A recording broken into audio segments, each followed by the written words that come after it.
eu estou recebendo aqui, tenho o privilégio de receber aqui comigo meu amigo, posso dizer que é meu amigo. A gente se fala muito pouco. A gente se fala pouco, eu acho mais pela minha vergonha de incomodar. É o pastor Alcimar Leone, ele é pastor presidente da Brasil para Cristo, de Xerém, é isso? Isso aí. Xerém é uma cidade, né? Xerém é um distrito da Ah, cidade. um distrito. Ah, uma cidade lá de Duque de Caxias, onde eu tive a oportunidade de pregar lá, eu acho que por 3 vezes. E Perfeitamente. eu que inventei a foto no púlpito lá. Eu dei uma olhadinha lá no seu Facebook, eu vi que você tirou lá a foto com a galera também. É, eu dei uma inovada lá. E também pastor presidente em Paraíba do Sul, é isso? Perfeito.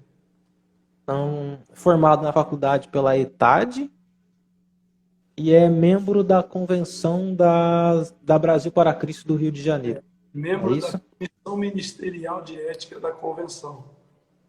Sim.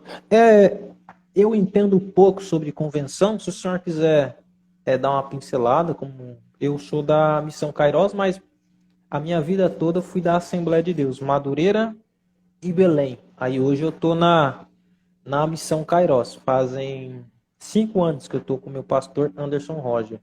Como é que funciona a convenção da Brasil para Cristo? Semelhante à Assembleia, é um pouco diferente? Para a gente Não sei chegar se o na. senhor conhece da Sim, Assembleia de Deus também. sim. Para a gente chegar na Convenção do Estado do Rio de Janeiro, a gente precisa começar pelos órgãos superiores, né? Em São Paulo, Brasil para Cristo é muito forte em São Paulo. Tem um trabalho muito dinâmico em São Paulo. Nós temos a última vez que eu observei, nós tínhamos mais de 1.300 ou 1.400 igrejas em São Paulo. Então, 1.400. aproximadamente, a última vez que eu vi, estava capinando isso. Então, nós trabalhamos, a Igreja Brasil para Cristo nasceu em São Paulo, na Pompeia, né, onde está o templo maior, o templo de fundação, fundada pelo missionário Manuel de Melo, que já dorme no Senhor. Hoje, a Pompeia é pastoreada pelo filho dele, pastor Paulo Lutero de Melo. E a nossa denominação ela trabalha com o Conselho Nacional, muito bem, com um suporte bem legal junto ao Conselho Apostólico e Supremo Conselho. O Conselho Apostólico ele é composto por anfitriões da obra, né? Anciões, pessoas que têm uma história com a obra, são separadas para isso. E o Supremo Conselho é composto por todos os presidentes de convenções no Brasil.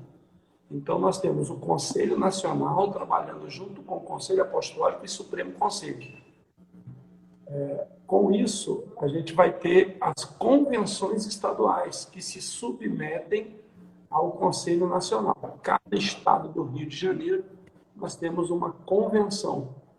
Convenção essa que tem o seu presidente, com uma diretoria devidamente composta e eleita, e está submetida ao Conselho Nacional. Nós temos um estatuto só que rege todo o Brasil, né? É um estatuto Sim, nacional, e a Convenção do Estado do Rio de Janeiro é um braço do Conselho Nacional que está em São Paulo.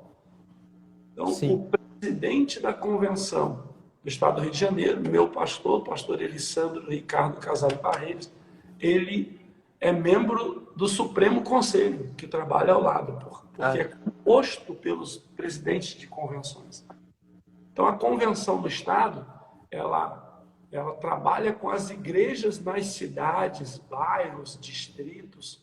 Essas igrejas são ligadas diretamente à convenção. Uma coisa importante de falar é que a Igreja Brasil para Cristo, essa nomenclatura é patenteada.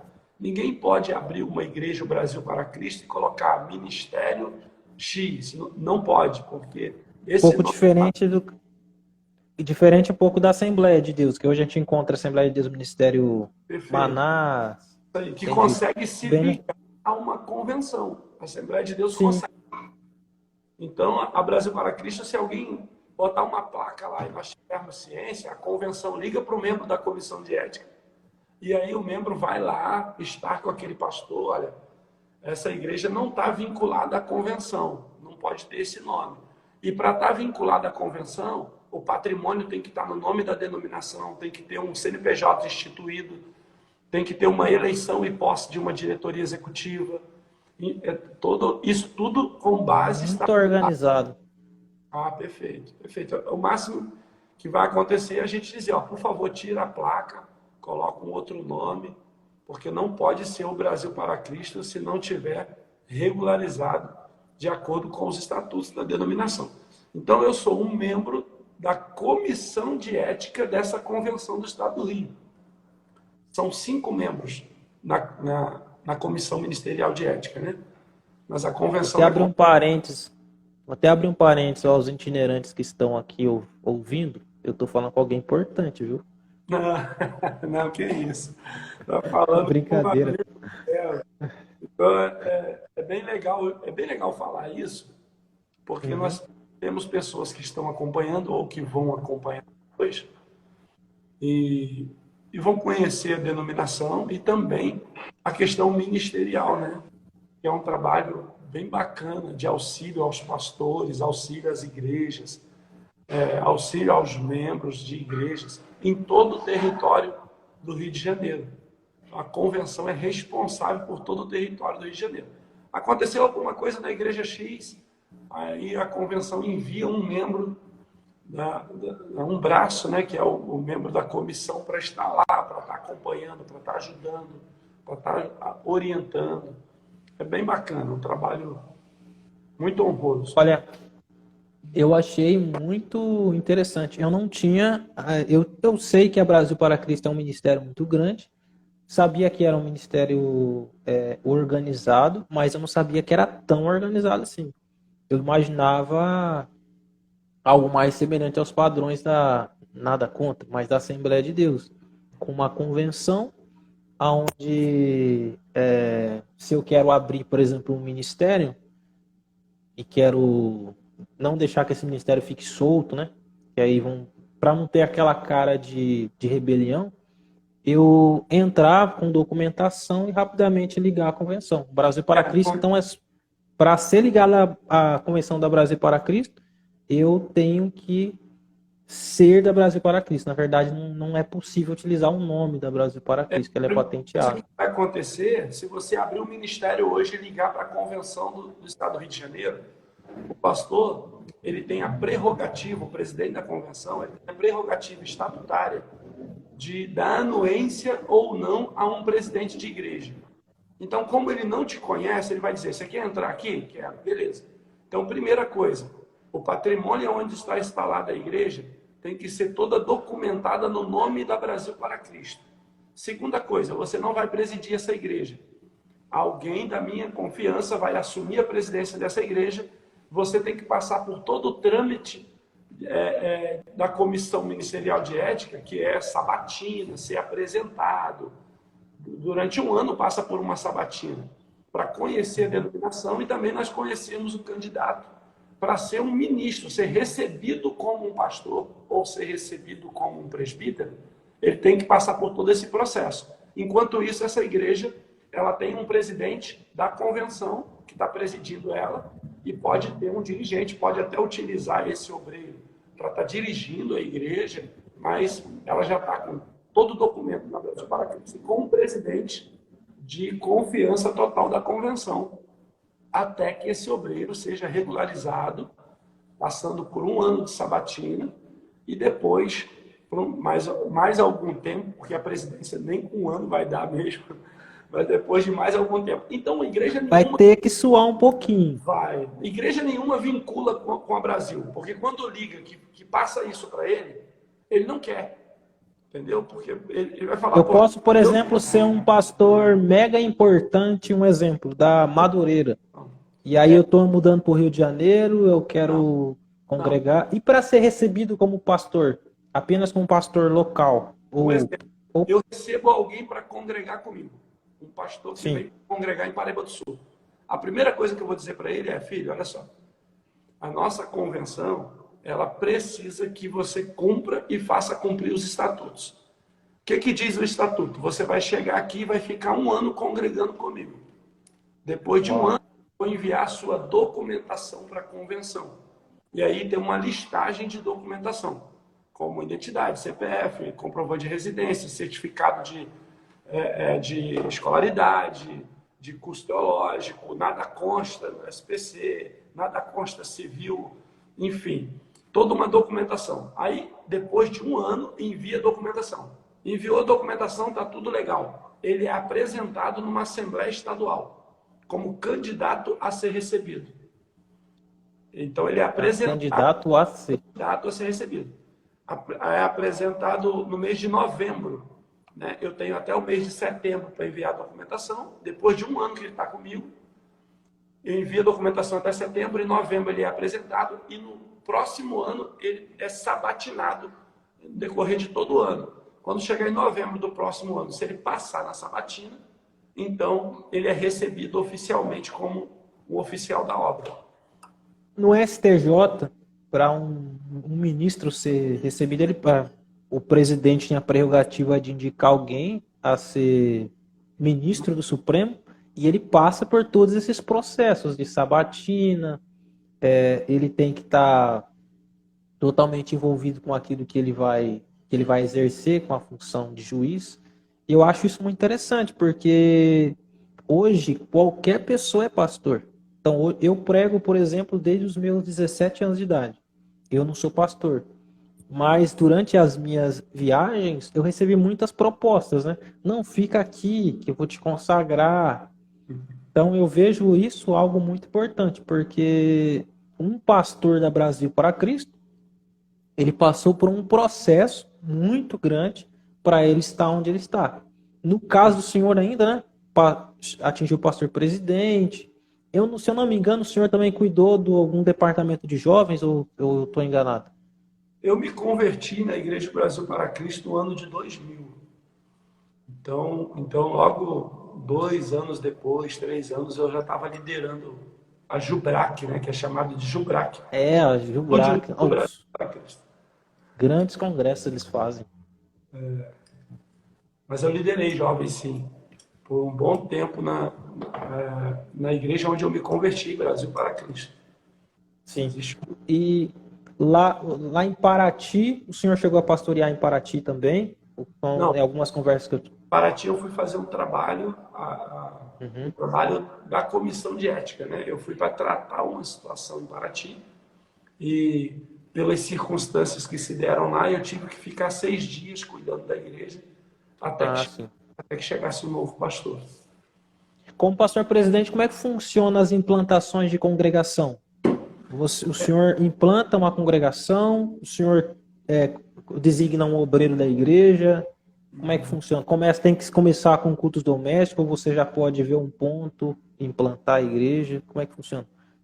Tem liberdade. O pastor presidente de uma igreja, ele tem liberdade de abrir ponto de pregação ou congregação ou até igreja. Porque hoje tá acabando bastante essa questão de campo, né? Eu tenho 10 congregações. Isso está dificultando muito a questão jurídica, na questão de resolver burocracias com a Receita Federal, quando você tem muitas congregações para fazer relatórios financeiros, é mais difícil. Então, está se usando mais você implantar uma igreja, abrir um CNPJ, e você é presidente de 2 igrejas, presidente de 3 igrejas. E aí você pode usar um modelo. Como é o caso do senhor em Duque de Caxias e Paraíba do Sul. Exatamente. Aí eu tenho dia em Xerém e estou em Paraíba do Sul. Os cultos são os mesmos dias? São dias distintos? Dias diferentes. Dias diferentes. Domingo lá, os cultos de domingo em Xerém ainda tem? Ou se alterou para o sábado? Não, tem o culto domingo em Xerém, eu tenho um dirigente lá, e um domingo no mês eu estou lá. Sim. Legal. Esse é o mais muito bom receber o senhor, ouvir um pouco da história da Brasil para Cristo. O senhor também é formado na faculdade da ETAD. A ETAD é bem famosa aqui na região. Ela é do Paraná, né? Se eu não me engano, ela é do Paraná. E aqui na Assembleia de Deus Belém, ela foi implantada, eu não sei se ela está funcionando ainda, sei se eles alteraram, mas eu creio que está funcionando ainda. Acho que faz 20 anos, mais de 20 anos que a ETAD está aqui na cidade de Limeira. Formou dezenas de jovens, de pastores, de obreiros. Então, uma faculdade bem conceituada. Só uma última pergunta sobre a igreja. Vocês estão em quantos membros, assim, tanto em Paraíba quanto em Xerém? Vocês estão em quantas pessoas, mais ou menos? Em Paraíba são 288. Em O senhor Xerém, mudou a galeria? mudei, cara. Mudei. Rapaz, Tirei um pouco do meio. eu achei muito Depois dá uma estranho quando olhada. eu cheguei. Eu dei uma olhada, eu vi que estava diferente atrás, eu acho que o pastor mexeu. Quando eu cheguei para pregar lá, eu tenho muito toque, né? Eu olhei aquele público e falei, eu não vou conseguir pregar aqui. Só que depois eu gostei muito. E os meninos, quando veem as fotos, eles falam, nossa, mas que igreja diferente, porque dos dois lados, né? É. Mas eu vi a foto, eu achei muito bonito o fundo. Eu só não tinha entendido se ela estava ainda no centro ou se o senhor tinha mudado. Mas agora eu entendi, o senhor mudou, colocou, a igreja ficou mais comprida. Isso. Eu fiz essa mudança, ficou de uma forma mais tradicional, né? Uhum. Porque eu também não conseguia me adaptar com aquele altar.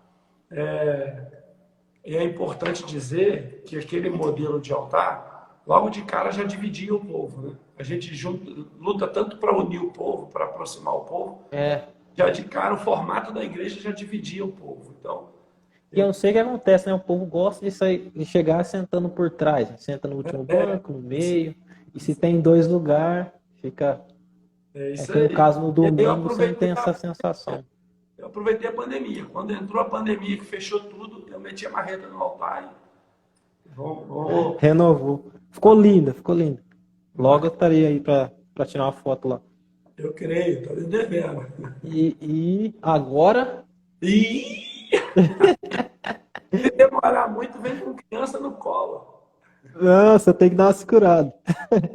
Tem que dar uma segurada. Pastor Alcimar, ele apresentei para vocês. A gente vai bater um papo, acho que a gente está aqui já uns 15 minutos. Eu passei um tema para o pastor. Eu não sei se deu tempo para ele, mas o pastor pode ficar à vontade. Marcos 8:35, se eu não me engano. E o senhor pode abordar qualquer assunto em cima disso. E antes, só para iniciar aqui, eu gostaria de convidar as pessoas que estão assistindo ao vivo. Acho que a gente passou por aqui, eu vi que o pico maior foi 16 pessoas, 17 pessoas. Agora parece que tem 10 pessoas aqui. Se você que estiver assistindo quiser mandar um aviãozinho, manda aí para umas 5 pessoas. Ou quem estiver assistindo depois, compartilhar com um amigo, para você receber uma palavra de Deus com o nosso querido amigo pastor Alcimar. Pode ficar à vontade, viu, pastor? Eu vou ficar aqui, eu vou pegar a caneta, eu vou até anotar aqui já. Ah, que isso. Primeiro é só corrigindo aqui, que o irmão passou para mim, foi capítulo 4, versículo 35. Isso, perdão, é exatamente isso. É isso aí. Eu tô comendo bronha. Que, que vai que vai mencionar a respeito de Jesus, aquela passagem da tempestade, né? Para ficar mais fácil das pessoas conseguir se situar. Se desejarem abrir a Bíblia ou coisa parecida, vai ficar bacana. Estão conseguindo me ouvir bem? Você me ouve bem? A galera que está aí, sinaliza aí, está ouvindo bem? Quem estiver ouvindo, antes de o pastor Alcimar começar a ministrar, dê um joinha se o som estiver ok, se a imagem do vídeo estiver ok, dá um joinha ou manda um coração. Aproveita que eu tô ao vivo. Não é sempre não, porque eu sou vergonhoso, hein? Você está rompendo os limites para estar ao vivo aqui. Aí o Lucão já confirmou. Que beleza. A gente tá. Fique à vontade agora, tá, pastor? Depois no final eu faço algum comentário. Benção. Aí, ó, a Carol Lessa. A nossa conversa está muito cercada na questão ministerial, né?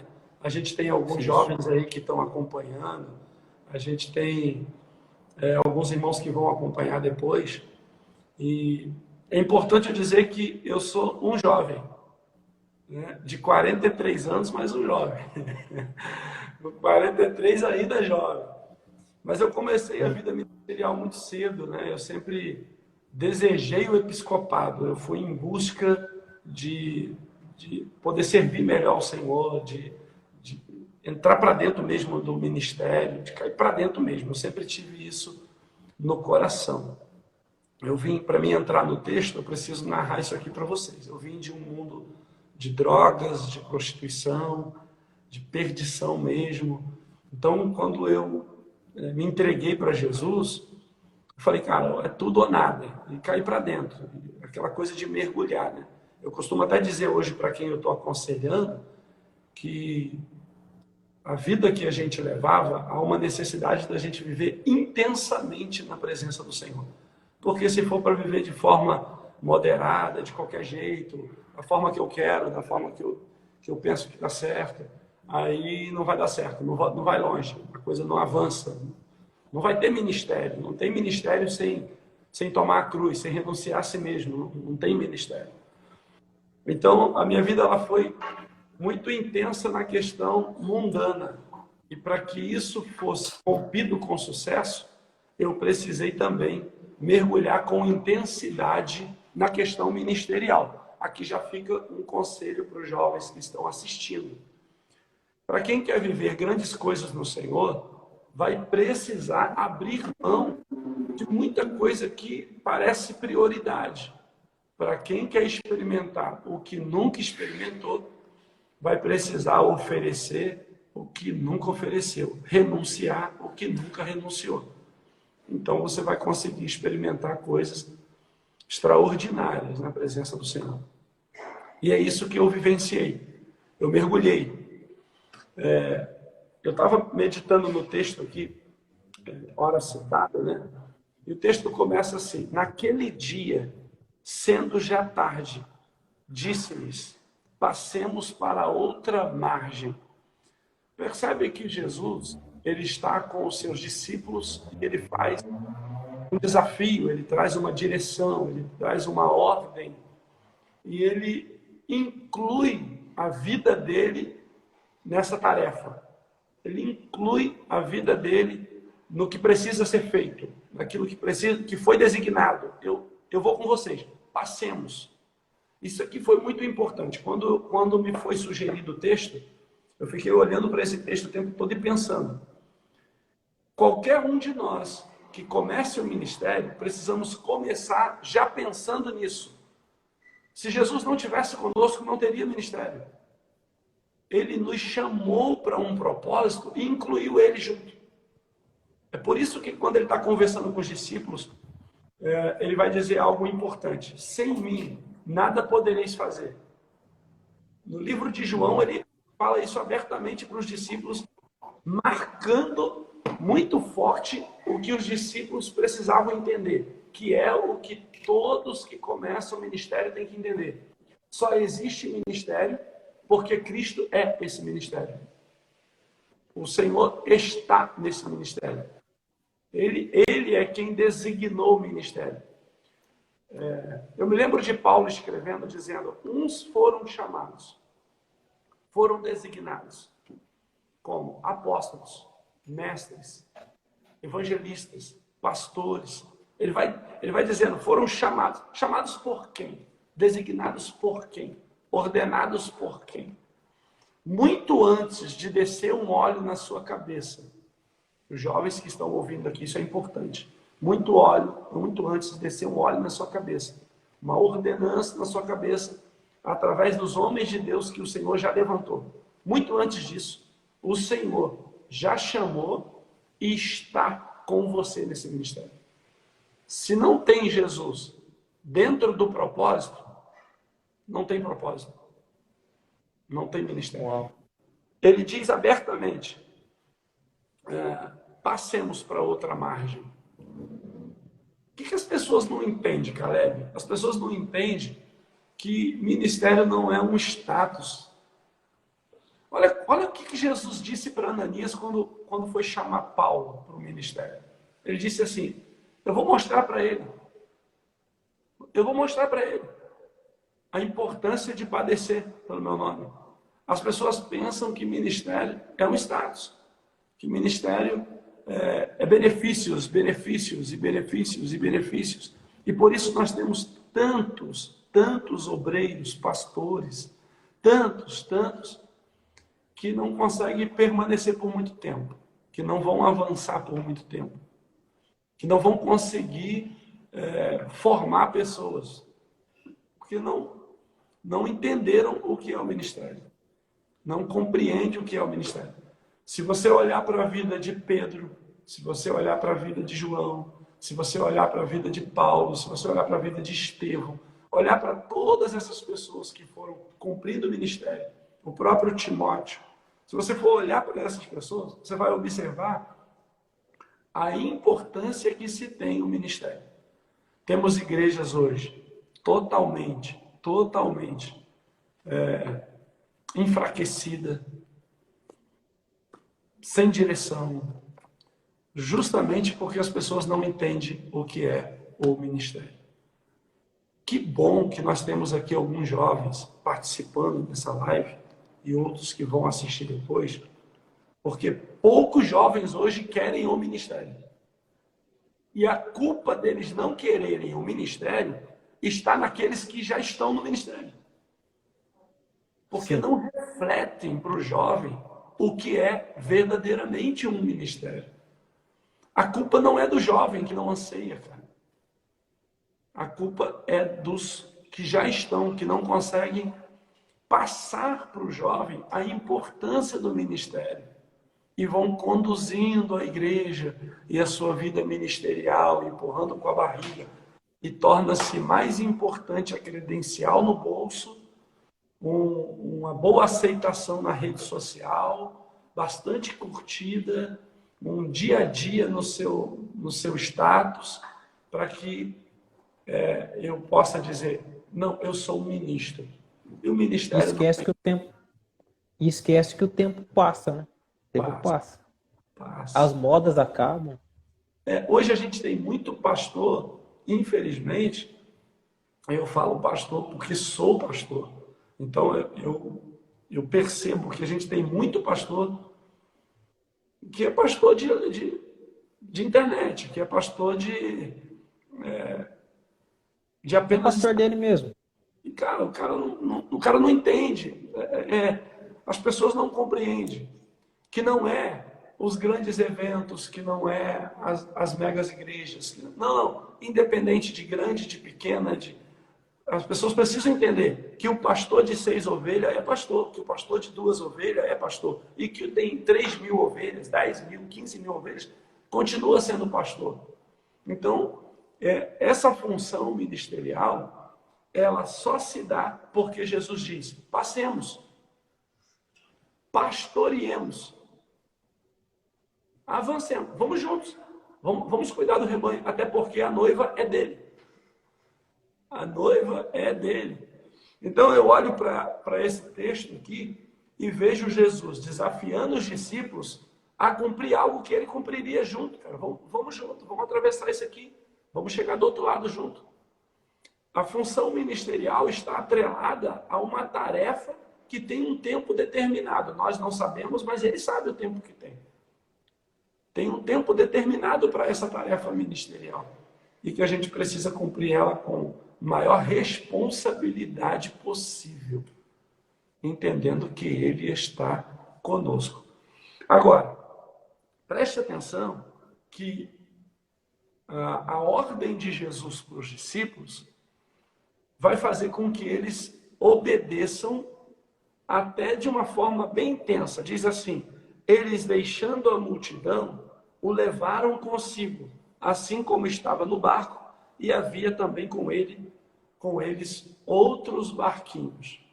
Eles entenderam, preste atenção, agora eles saem do meio da multidão, entram num barco, os discípulos e Jesus. E a multidão? Vem outros barquinhos, tem outros barquinhos acompanhando. Mas aquele barco estavam os discípulos e Jesus. Aqui é importante, tem coisas que o ministro vai viver só com Jesus. Tem particularidades que é o ministro e Jesus. Até então eles estavam no meio da multidão. Mas agora a tarefa é uma particularidade. Jesus quer tratar com os discípulos. Aliás, a experiência que eles vão viver, o que eles vão vivenciar logo à frente, eles precisavam estar com Jesus. Jesus queria estar com eles naquele momento. Não era com a multidão. Com a multidão era lá na praia, ministrando, pregando, curando. Era lá. Agora é vivência ministerial. É experimentar dificuldades. É os discípulos e Jesus. É aqui que os ministros precisam entender. O rebanho não tem culpa das adversidades que a gente vive. Cristo está conosco nelas. São experiências necessárias para a nossa vida. Se os ministros entenderem isso, vão parar de culpar o rebanho, de preocupar o rebanho, de maltratar o rebanho. Tem experiência que a gente vai ter que viver. Bate à toa, né? Bate à toa, sem necessidade. Perfeitamente. É disso aqui, o texto é muito claro. Eles deixaram a multidão, levaram Jesus consigo e entram para dentro do mar. A multidão começa, um pega um barco, outro pega outro, tenta acompanhar de alguma maneira, mas há uma particularidade naquele barco, cara. Há algo especial naquele barco, que é a vivência entre o ministro, entre os discípulos e Jesus. Ali, aquela tempestade vai tratar algo com os discípulos. Está atrelado à fé deles, está atrelado à dificuldade de entendimento, há várias circunstâncias. Mas cada um de nós experimenta uma coisa. Vou fazer só uma pausa aqui. Entrou aqui um jovem, que não sei se ele está... Se você estiver ao vivo aí, Matheus, dá um joinha, porque se você não estiver ao vivo, eu não vou falar bem de você, né? Só dá um sinal. Se você estiver por aí, Matheus Ferreira. Se você estiver por aí, Matheus, manda um coração que eu vou apresentar o pastor lá de Paraíba do Sul para você. Esse menino o senhor precisa conhecer, viu? Matheus é benção. Esse que cumprimentou aqui é o Matheus Pires, que é uma benção também. Mas é o Matheus Ferreira. Mas eles são quase gêmeos, viu? Matheus Pires eu conheço também. Esse é bom também. Eu não sabia que ele estava aqui. Aí é muito privilégio. É muito privilégio. É muita chiqueza para mim.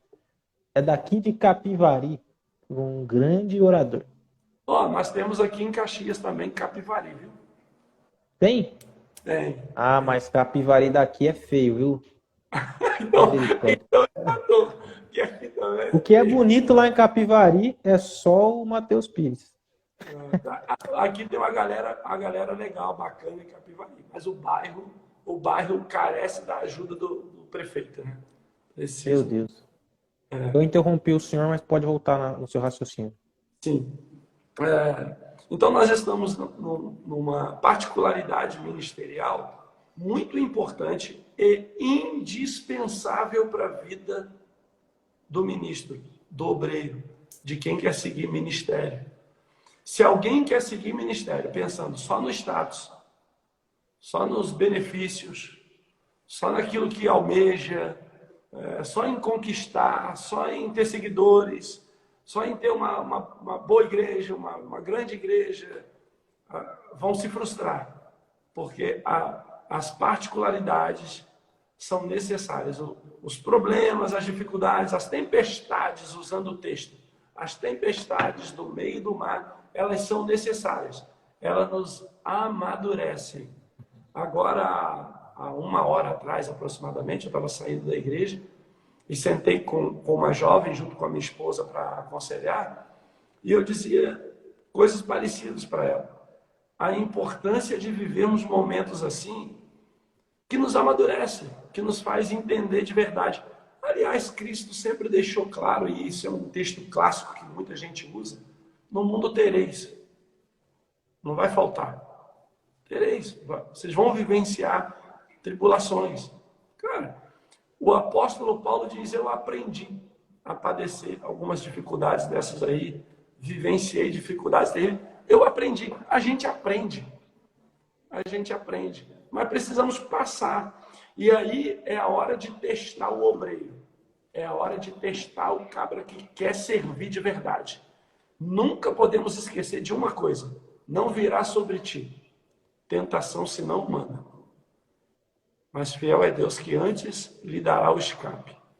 A gente precisa entender que Deus permite algumas particularidades com cada um, algumas tempestades se manifestarem inesperadamente para tratar alguma coisa em nós.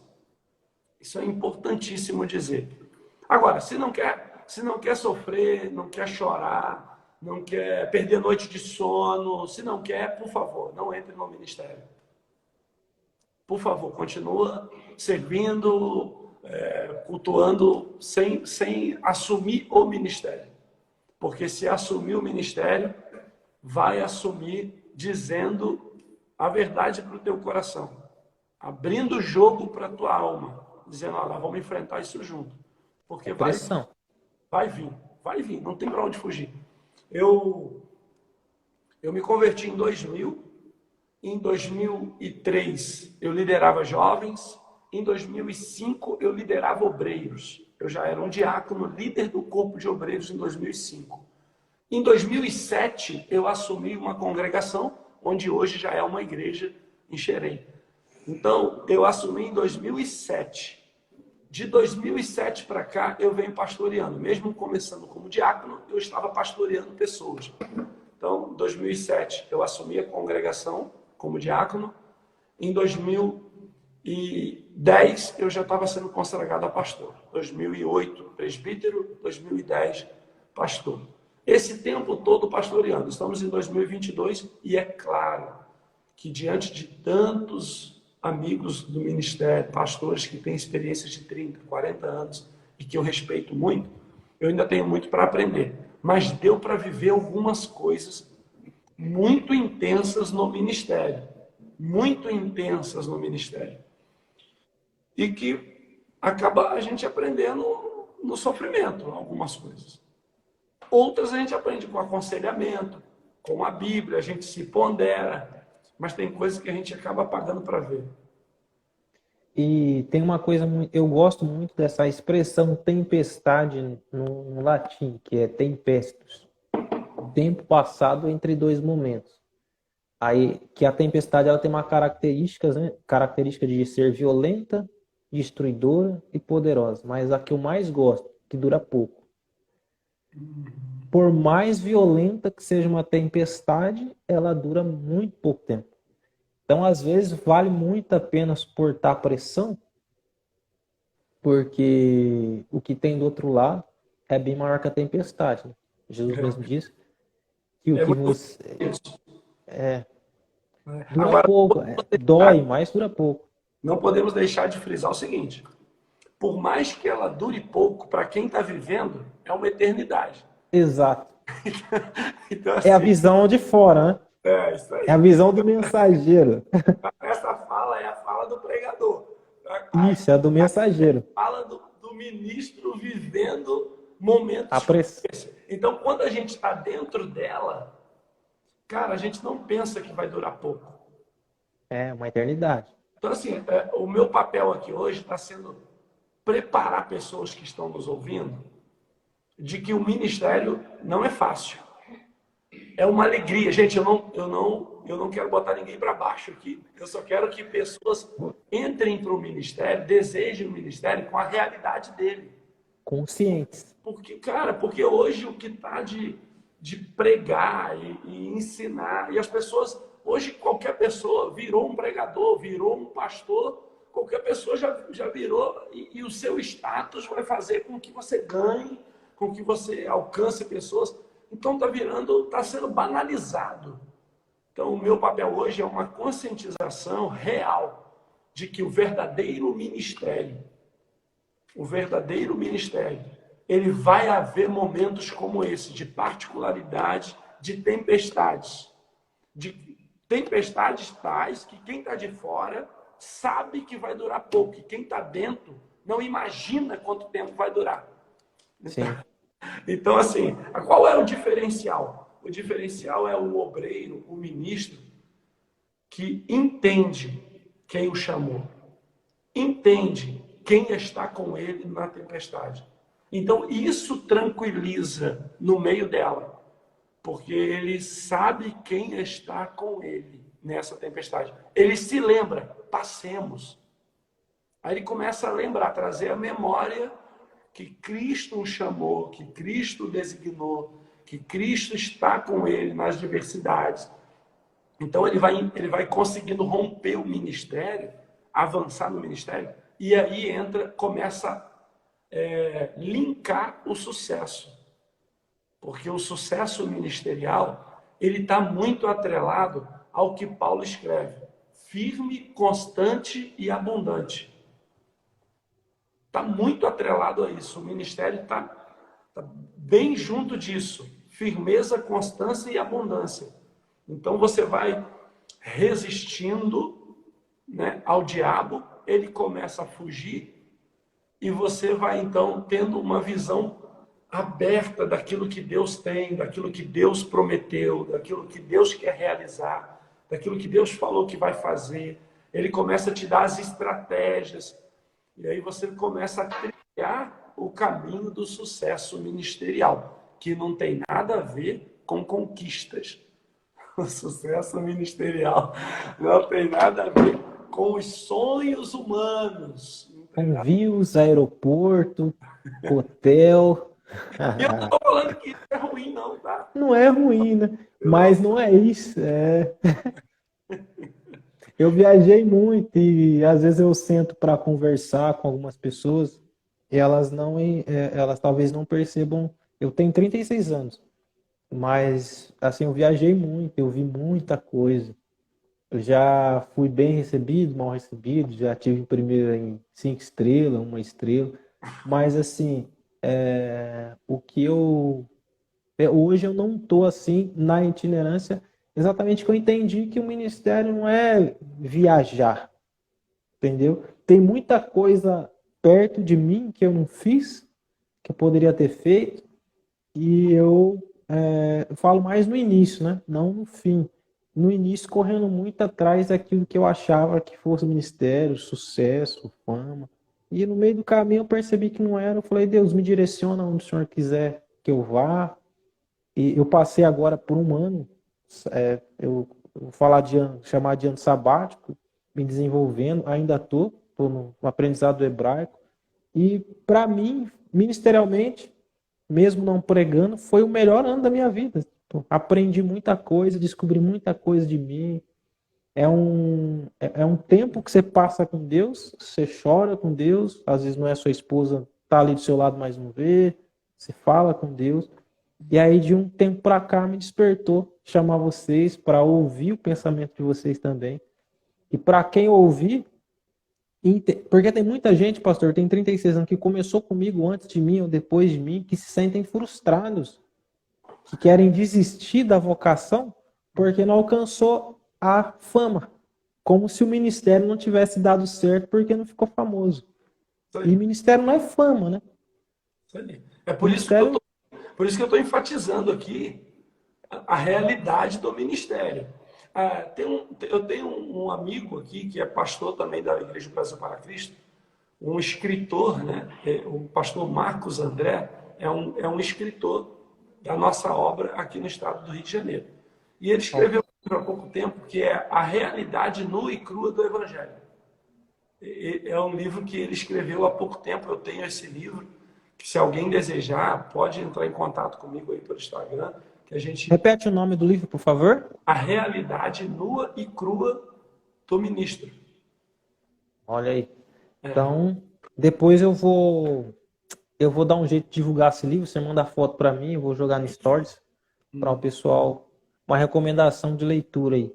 Isso aí. Qual o nome do autor? É bem bacana o livro. Ele está por aqui, amor, o livro. A realidade nua e crua do obreiro, do ministro, é trabalhada em cima do livro de Tessalônica. Da epístola. Cara, é muito forte. É muito forte. Então eu estou aqui. Eu nunca li um livro. Eu já li livro de estudo relacionado ao livro de Tessalonicenses. Agora, um livro que tira um assunto de Tessalônica, eu nunca tive É, oportunidade de ler, não. é bem bacana o livro, é bem bacana. Se você achar ele, depois quiser mostrar a capa pra gente, É, seria bem a legal. esposa foi procurar ele. Vou Inclusive, procurar. eu comprei um esses dias, que também é da denominação Editora O Brasil para Cristo, que é o Manual do Pastor. Está aqui uma indicação para quem quer seguir o ministério. Tu nunca vai parar de ler. O Manual do Pastor. É. Tu nunca vai parar de ler, você nunca vai parar de estudar, você nunca... Eu sou pastor, fui consagrado em 2010 e comprei agora mais um livro, Manual do Pastor. Ainda não li, ainda não li, mas é bem bacana.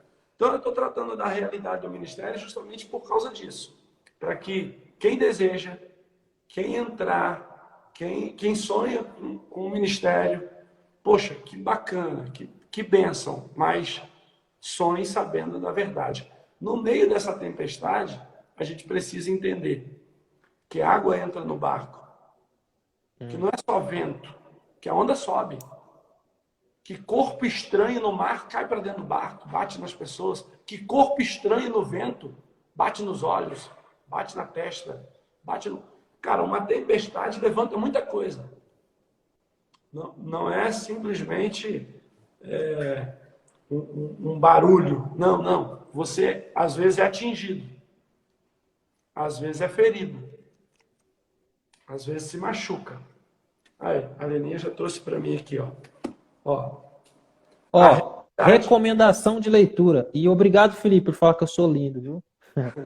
a realidade nua e crua do ministério.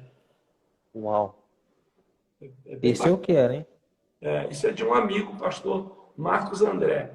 Aí tá assim, ó, os dramas, desafios e dilemas típicos da trajetória ministerial. Vou repetir, ó, os dramas, desafios e dilemas típicos da trajetória ministerial. É bem... Aí, com os diáconos, a gente trabalha, ó, manual do diácono. Aham. Para ser obreiro na Brasil para Cristo, tem que trabalhar, tem que. Já vi que o negócio é apertado. Esses aqui estão abertos, né? Está até assinado aqui pelo meu amigo. E esses aqui estão abertos.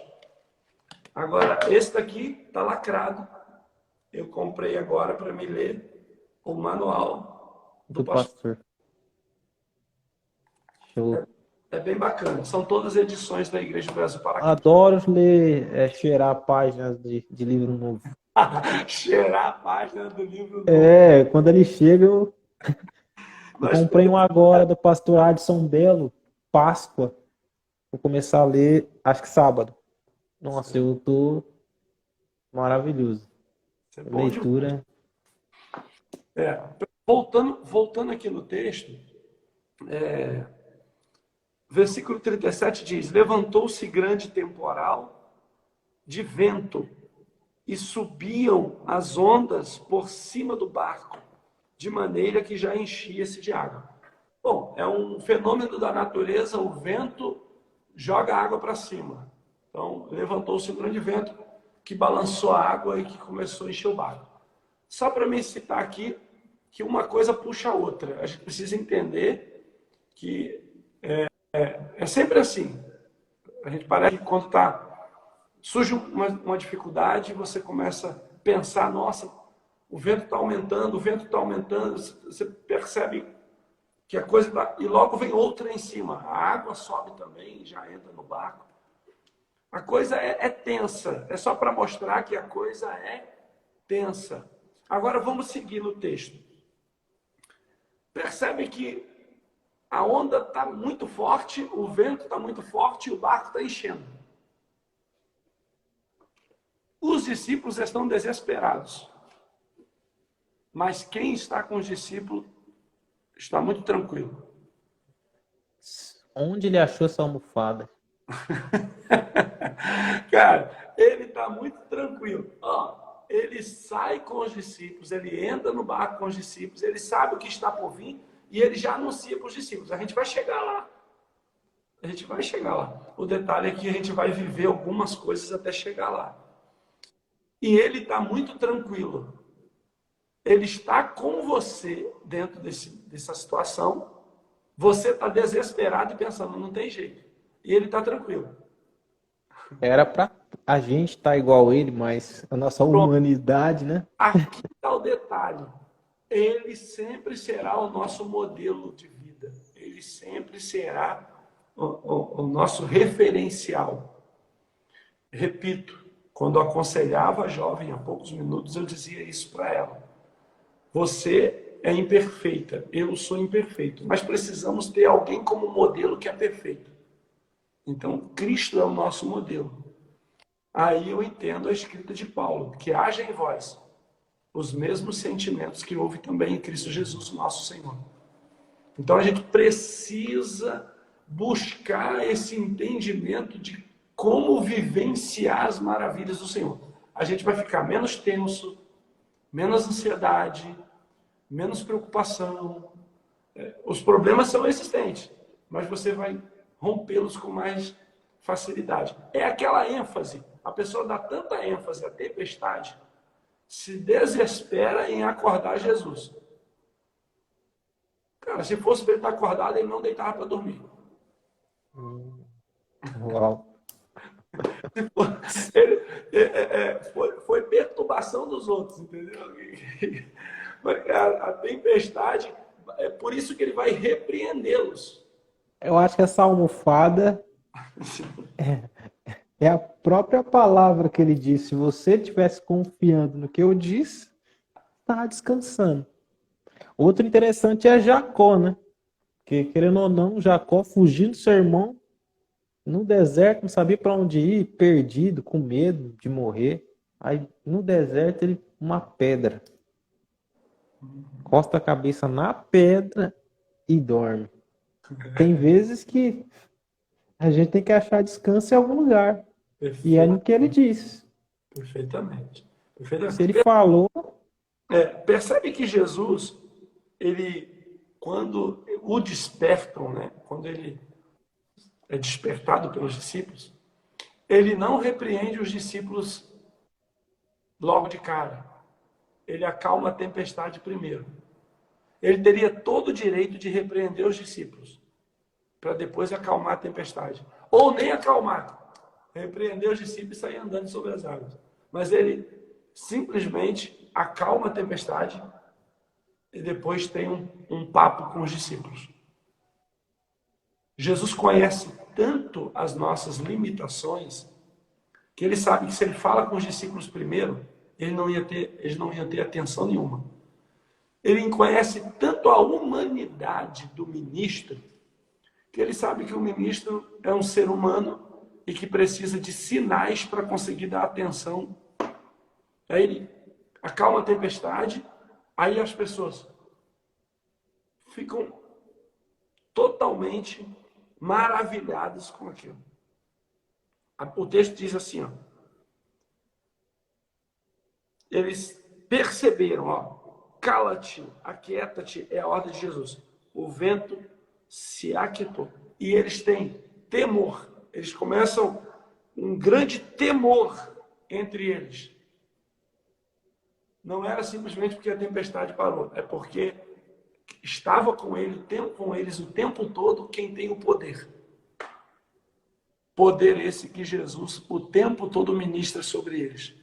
Em meu nome, em meu nome, em meu nome, nossa, em meu nome, em meu nome. Eles não entendem isso. Então, assim, o que eu quero deixar aqui para os nossos irmãos?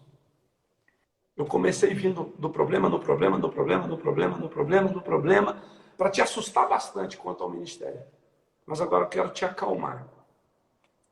Existe um nome sobre todo nome, que está com você, que está em você. Ele mesmo disse isso. Se as minhas palavras estivessem em vós, é muito fácil de compreender. O nome de Jesus está sobre tudo. Acabou. Você foi designado para uma tarefa por Ele. E se Ele deu a tarefa, você vai chegar lá e vai cumprir essa tarefa. Desde que se submeta a compreender tudo o que Jesus designou. Ele está com você. Uau. Ele está ao seu lado. Ele não te abandona. Eles ficaram tão atemorizados que eles chegam a perguntar um para o outro: quem é este? E até o vento. Cara, percebe, cara. Eu fico assim, eu fico olhando para o texto, fico pensando, o que passa na cabeça desses homens? Chamados para o ministério, vivendo dificuldades do ministério e ainda perguntando: será? Quem é esse? Cadê ele? Como é que vai ser? Será que vai dar? Será que não vai dar? Isso é tão louco, né? Porque andam, ouvem, veem Jesus fazendo tantas coisas e aí ainda duvida. Mas o pior de tudo é os discípulos do caminho de Emaús. Depois de 3 anos e meio acompanhando, seguindo, sabendo, recebendo notícias de tudo que ele faz, de quem ele era. Aí tá caminhando, Jesus ressuscita, tá caminhando com eles. Quando ele parte o pão, ele vai embora, porventura não ardia. Ou seja, tipo, mesmo assim não consegui reconhecer quem ele era e do que ele é capaz de fazer. Mesmo ele falando, vou ressuscitar. Aí eu vou pegar Roberta Teixeira, o senhor conhece essa? Roberta Teixeira, não conheço. Quem é essa? Essa é minha ovelha lá em Xerém. Ah, lá de Xerém. Escola. Provavelmente eu conheci na época ou não é nova membra?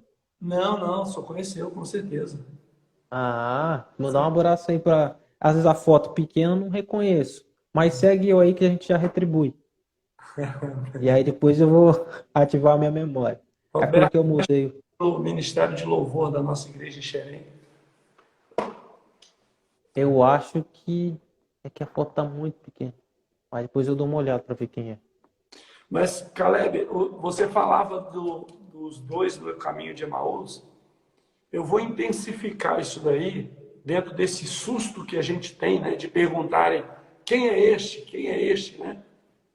Mas os próprios discípulos que viram a tempestade se acalmar, que viram milagres sobrenaturais acontecer, sobrenaturais.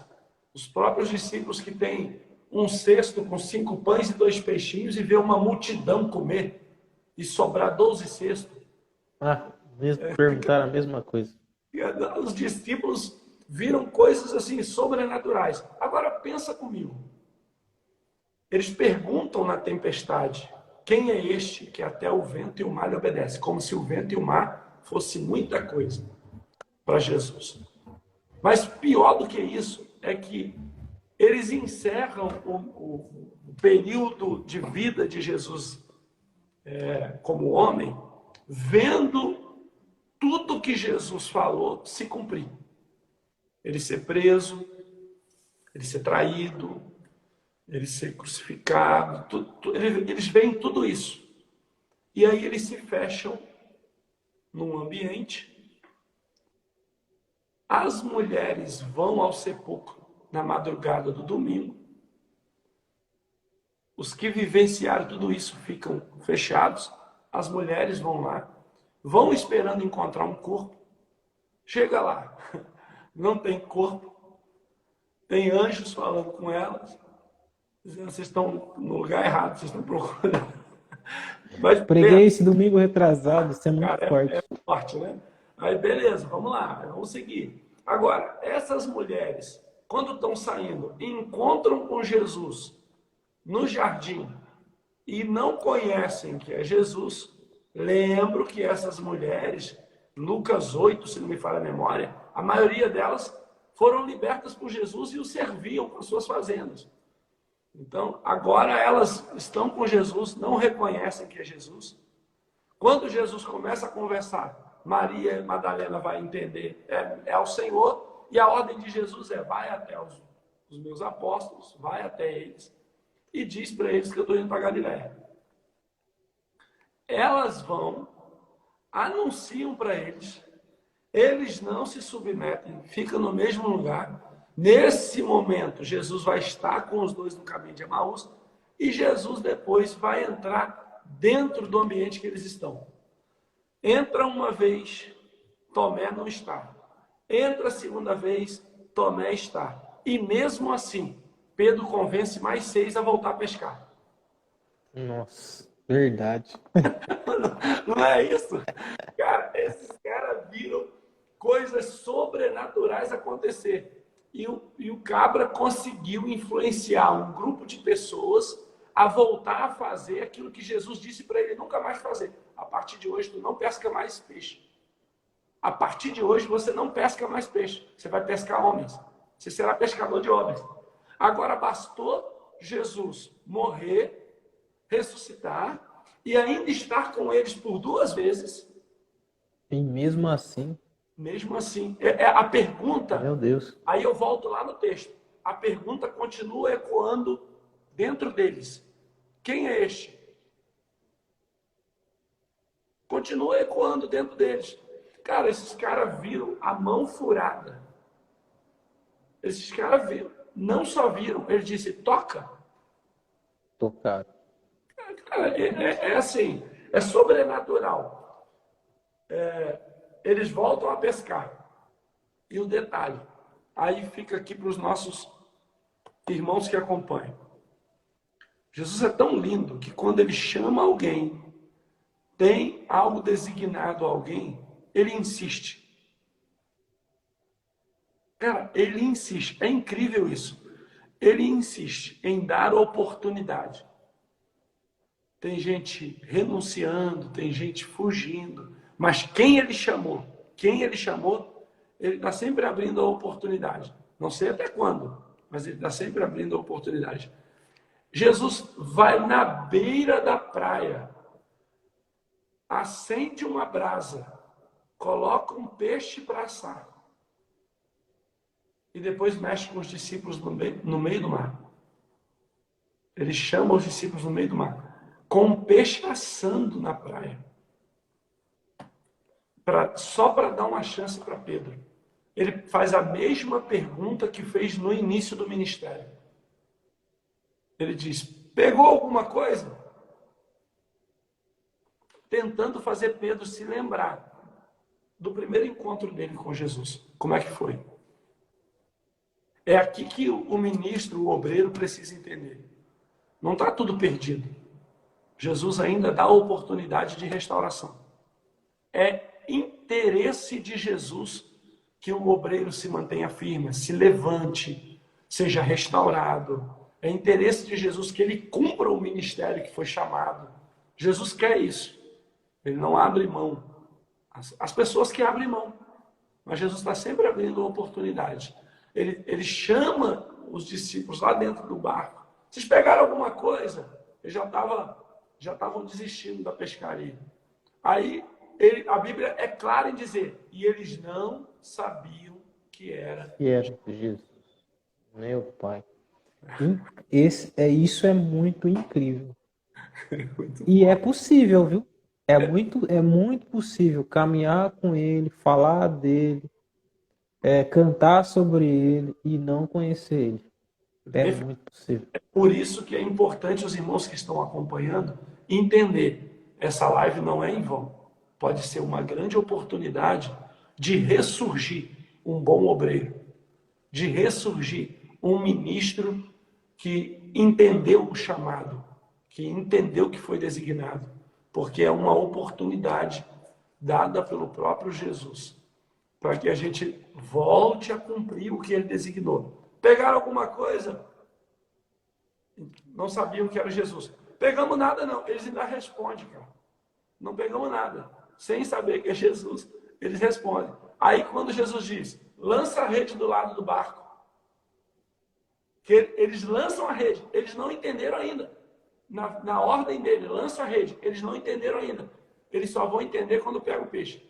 A rede fica cheia, aí eles dizem.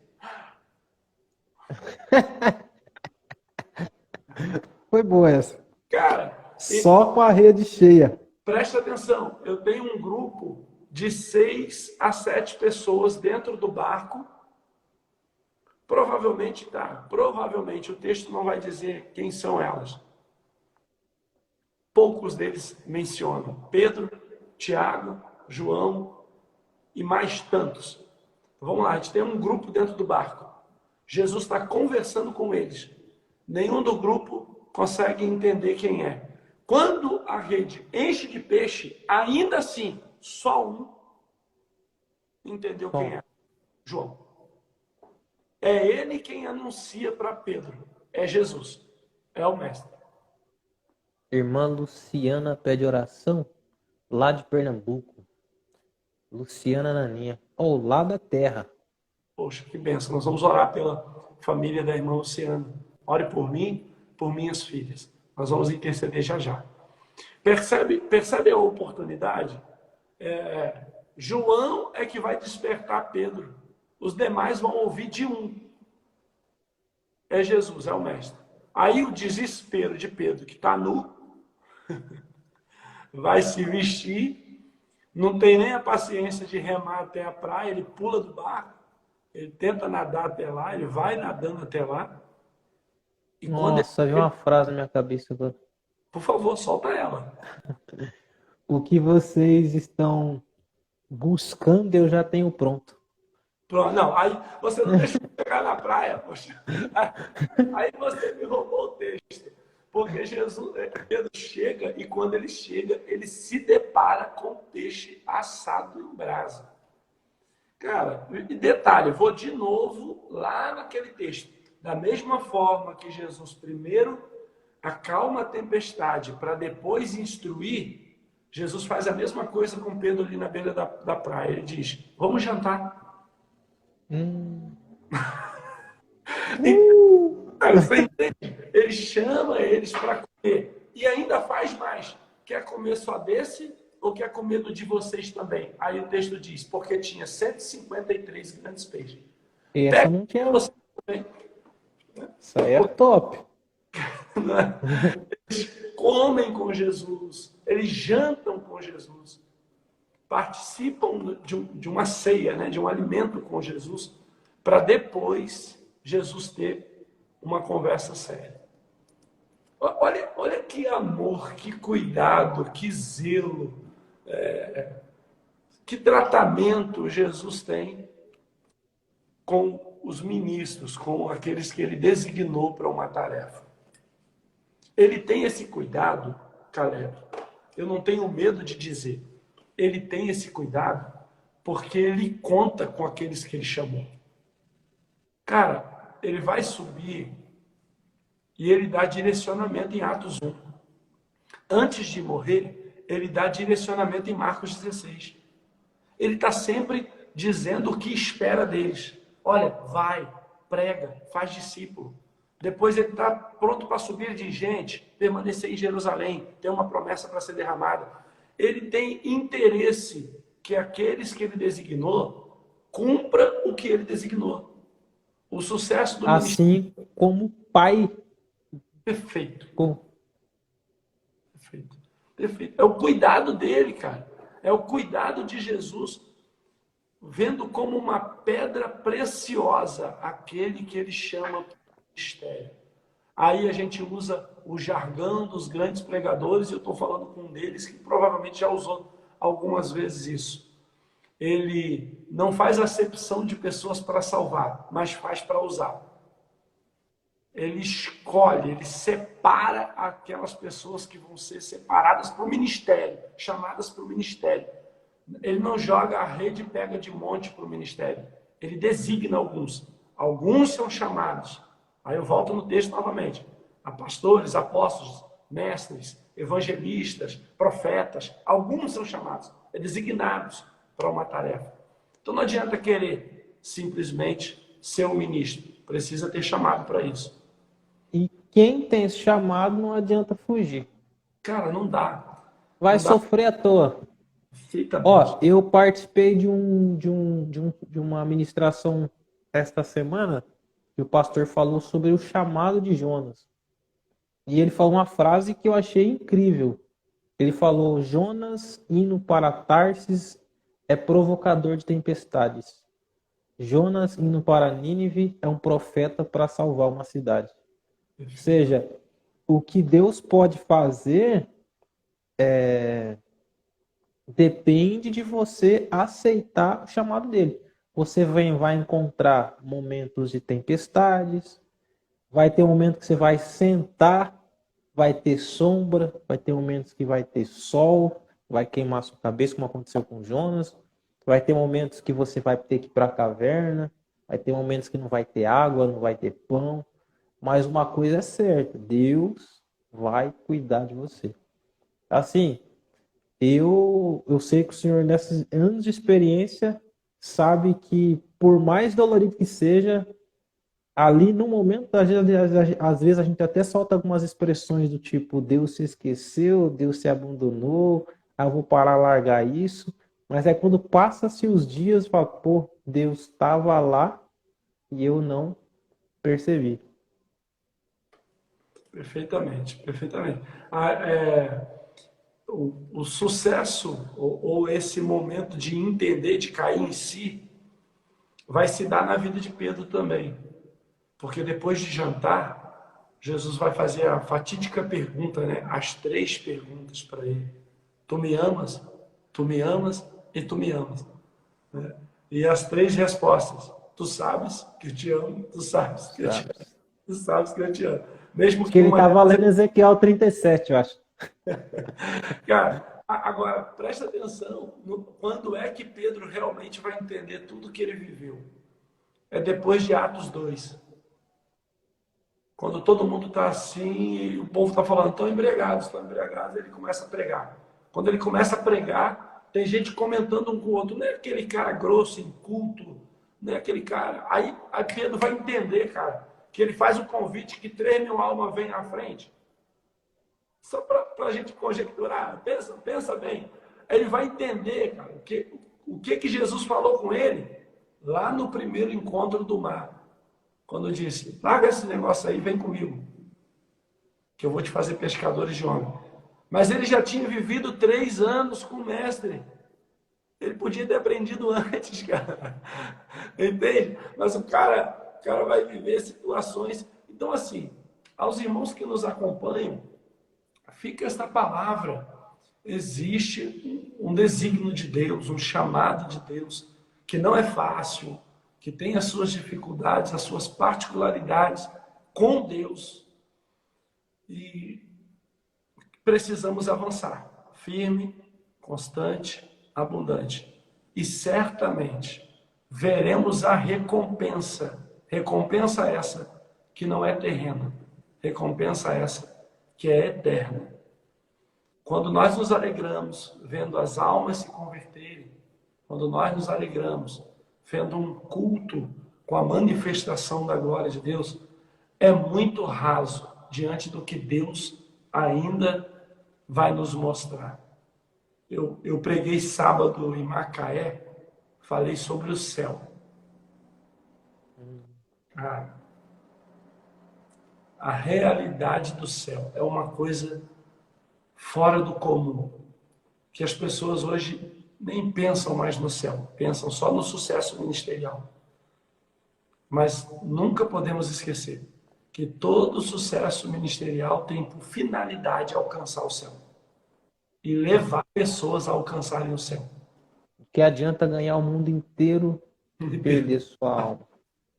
Então, assim, cara, você cumpre o ministério, vai fazer o ID, vai vivenciar experiências, mas nunca esquecendo que o final desse ministério, cara, a recompensa será o céu.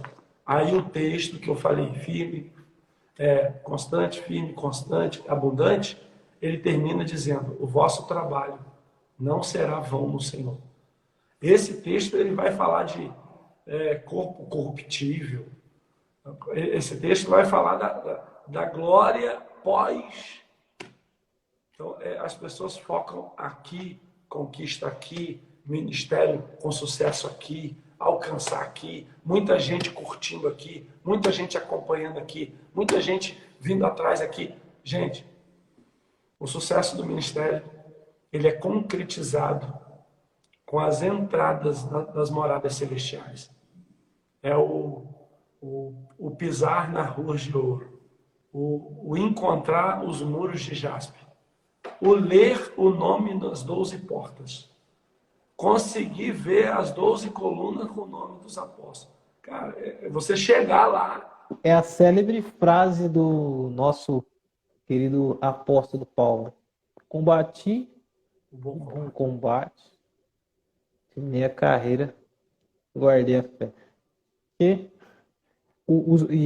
até se encaixa no texto, né? Vocês sofreram bastante na tempestade. Vocês ficaram com medo de morrer. Talvez até pensaram em voltar. Homens de pouca. Não importa a quantidade. Se tiver um pouco, você vai ter força para gritar por Jesus no meio da tempestade. E o legal é que ele se levanta quando a gente não pode fazer mais nada. Isso é muito É, forte. Isso é muito forte. Eu louvo a Deus por esse momento, Caleb, que nós estamos tendo aqui. Essa profundidade, eu acredito que tem vidas sendo tocadas, impactadas. Acredito que tem vidas sendo restauradas, sonhos ministeriais sendo restaurados, jovens se despertando para o ministério, porque é importante que se despertem com essa realidade nua e crua do ministério, mas é importante que se despertem. Está se cumprindo muito o que Jesus disse, a seara é muito grande, os trabalhadores são muito poucos. Então é importante que os jovens que aqui estão, que os irmãos que estão acompanhando, comecem a se despertar muito para a vida ministerial, porque tem muitas almas que estão contando com alguém, com um homem de Deus, com uma mulher de Deus, com um jovem de Deus, para pregar a verdade, para ensinar a verdade, para discipular pessoas que vão se manter firme na tempestade, pessoas que não vão negociar a fé, que não vão se vender, que não vão se entregar às negociações contemporâneas, enfim, não vão se entregar mesmo, mas vão manter a fé firme no Senhor, seguindo. Isso é muito importante. A gente precisa de uma geração que tenha referências do Senhor, referências no Senhor. Isso é importante demais. Bom, não sei se eu cooperei, mas Pô, tá brincando, né? eu penso que a gente está caminhando aqui para um encerramento, senão daqui a pouco os irmãos vão dizer: oh, gente, chega, vocês estão. A gente citou alguns versículos, a gente mencionou um pouco da Foi história, muito bem. mas eu preciso, só para me caminhar, para encerrar aqui, dizer que estou feliz e lembrar que eu tenho uma esposa maravilhosa, que sou casado desde o ano de 2000. Pastor, o senhor se converteu em 2000? Isso, me casei 15 dias depois que me converti. Aí Ela tá por aí, é que mulher não gosta muito de aparecer, né? tá roncando que só aqui no sofá. Tá dormindo. Eu ia apresentar minha esposa para ela, aí a minha esposa tava falando, mas não, tem que me arrumar e tal. Acho que a Dani vai ficar super feliz. Pois é, minha esposa está dormindo. Eu tenho uma filhona, que o meu genro estava aí, né? Não sei se ele O saiu. Luquinha, não, eu vi, ele apareceu aí no final aí. Chama Apareceu atenção. até me seguindo. Sinaliza aí, Lucas, sinaliza. Eu tenho uma filha casada, casou há pouco tempo aí, casou em Gente boa, 2020. conheci também. O genro Ele é margoso, mala. chá de boldo, mas é gente boa, é bacana, é um jovem de Deus que tem buscado ao Senhor, que tem se consagrado a Deus, e eu sou muito grato ao Senhor pela minha filha, pelo meu genro. Meus irmãos, eu Cara, convido os irmãos a dar continuidade nas próximas lives, junto com o Caleb. Tá vindo aí o pastor Felipe Araújo, que aí pronto, aí, ainda bem que ele me colocou primeiro, porque se ele coloca o pastor Felipe Araújo, eu não consigo depois, não dá. Mas obrigado, Caleb. eu vou até falar aqui, na semana seguinte vai estar aqui o pastor Rafa. Eu já falei muito do pastor Rafa pro senhor. Eu acho que onde eu vou, eu falo dele, né? Pastor Rafa é uma referência aqui na cidade, na região. Não existe pregação do pastor Rafael sem lágrimas, é impossível. E eu não conheço ele pregando sem lágrimas também. É um jovem, acho que deve ser um ano ou dois anos mais velho que eu, mas assim, é uma referência. Na semana seguinte vai estar o pastor Benilton Alan, não sei se o senhor conhece. O pastor Não. Benilton Alan é um pastor, a gente falou de fama agora, mas vou ter que utilizar esse clichê. É um pastor com renome, né? Mas é um amigo. E na sequência o pastor Felipe. Aí, a, Felipe, eu aí conheço. vai explodir o celular. Pastor Felipe é. Ainda bem, cara, que É a luva de pedreiro dos pregadores. muito bacana. Aproveitar que ele não está ao vivo, né? Para tirar uma onda. Um bigode de futebol, né? Ele esteve comigo aqui há pouco tempo, em Paraíba do Sul. Uma O pastor Felipe é um paizão também, gente boíssima demais. Certeza que vai ser um pouco de risada na live dele. benção. Bom, Caleb, muito Uma obrigado. alegria, pastor. Muito obrigado mesmo por essa oportunidade. Espero logo, logo aparecer por aí. Vocês podem tomar um café. Levar a Dani lá naquele hotel bonito, na beira da pista. Lá ela vai gostar. Mas pensou que E. você ia falar na beira da praia. Você falou na beira da Ah, não, mas Cabo Frio também. Eu tô. Se eu descer para o Rio de Janeiro e não passar em Cabo Frio, eu só posso estar em pecado, não é possível. Tem que levá-la em Cabo Frio, depois voltando, eu já passo Paraíba. Mas logo, logo, se Deus quiser. Muito obrigado, pastor. Sei que o senhor tem bastante compromisso, saiu da igreja e com muito prazer me atendeu. E estou muito feliz mesmo. Obrigado de coração mesmo. Eu que agradeço. Como o Luiz Orar pela, pecou, tem que o orar Luiz pela família da Luciana. pela moça, a gente vai orar. Como o Luiz pecou e saiu da live antes, eu não vou indicar o Luiz para pregar aí, que ele vai estar no Rio agora. O Luiz Moreira vai estar no Rio lá no Pastor Felipe, provavelmente mês que vem. Tá de férias, vai descer. Não sei se ele vai descer com a esposa dele. Aí eu falo com o senhor qualquer coisa. Fala com Ontem ele. ele pregou domingo na igreja. A Eu gente tive que. traz ele. Ele é muito bom, o menino vai gostar muito dele. Não sei, é que ele é meio preguiçoso, né? Então, se ele achar que é longe, ele vai chorar, mas a gente dá um jeito, né? Convence ele para subir para aí. Tá bom, filho. Fazer uma oração para querida. Pastor, dá essa honra para gente, ora por nós. Vamos orar pela irmã Luciana e as suas filhas, né? A sua família. E todos os irmãos Isso. que estão na live e aqueles também que vão participar depois. Querido Deus, no nome de Jesus, a minha gratidão ao Senhor por esse tempo tão precioso, Senhor, as vidas junto que com estão meu irmão e junto com tantos irmãos que estão nos acompanhando. Eu te louvo por isso, te louvo pela tua palavra, que é a nossa nos referência corações. aqui, e que é, ó Deus, tudo para a nossa vida. Obrigado, Deus, no nome de Jesus. Também nessa oração.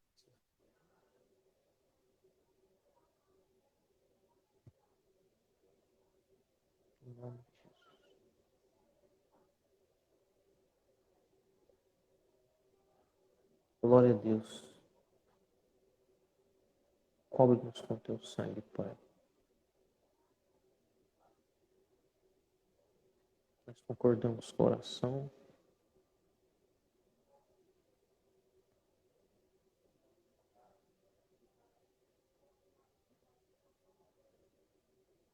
Em nome de Jesus.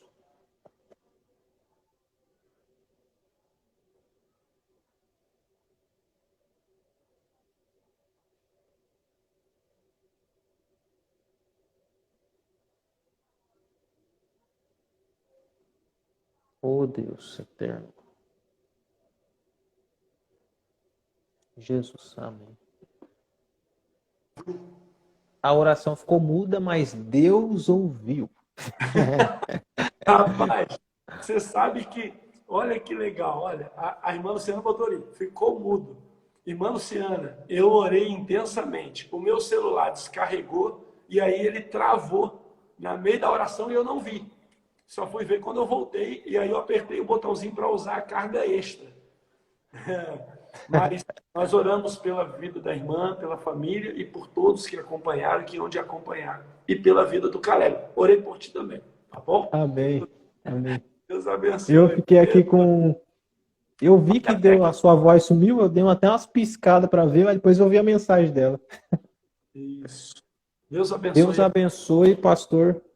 Se Deus quiser, vai ter uma próxima. Vou demorar um pouco, senão eu vou te encher muito o saco.